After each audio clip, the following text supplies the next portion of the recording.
Queen Elizabeth II is celebrating her 92nd birth today, and Commonwealth leaders, including Prime Minister Dr. the Honorable Hubert Minnis, attended the Queen's concert in London. Good evening all, I'm C.S. Scatterly, and this is the Bahamas Tonight, the weekend edition. This morning, the Prime Minister sat with our Altaviz Munnings to discuss what was accomplished at the two major international conferences he attended in Peru and the United Kingdom. At his first Summit of the Americas in Lima, Peru last weekend, Prime Minister Dr. the Honorable Hubert Minnis was satisfied that he effectively carried out the conference's theme and delivered the message that the Bahamas does not condone corruption on any level. He responded to comments raised by the leader of the opposition. The conference in Peru, the Summit of Americas, the theme was corruption. Every country made their contribution with respect to corruption, what impact it's having on society, what impact it's having on the world.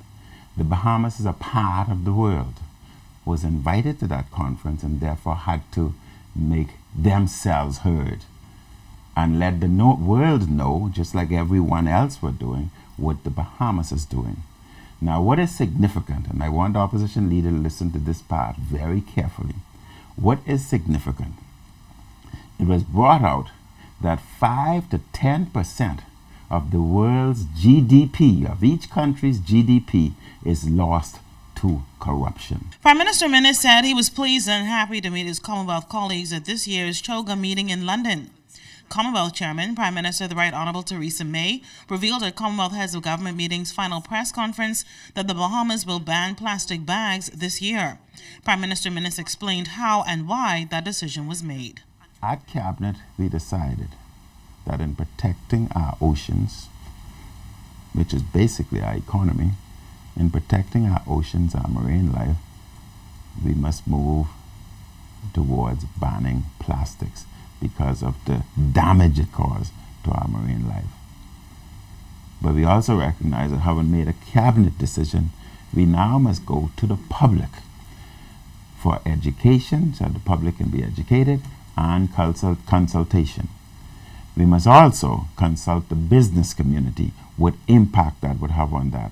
We must also consult the companies that are within the Bahamas that produce plastics, what impact it would have on that, so that we can come to some form of resolution. Maybe the time has come for us to establish a special fund for educational purposes, so that our entire populace, not only in the C.H.O.G.M nation, but throughout the world, can be educated as to the value and the importance of our oceans, so that they themselves would recognize that plastics and other agents of that nature must be totally banned for our own survival moving forward. The Prime Minister also noted, though, that he, along with his CARICOM counterparts, spoke at the Commonwealth level with one voice. We pointed out very clearly that the C.H.O.G.M nations make very little contribution in terms of climate change and the forcefulness of the hurricanes that we see today.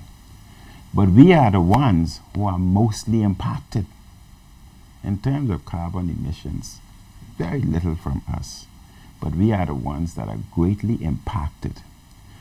So, there should be a special fund to assist those who are impacted but make very little contribution to the changes that we see today, and to help build resilience moving forward. Reporting from London, England, I'm Altaviz Munnings, ZNS Network News.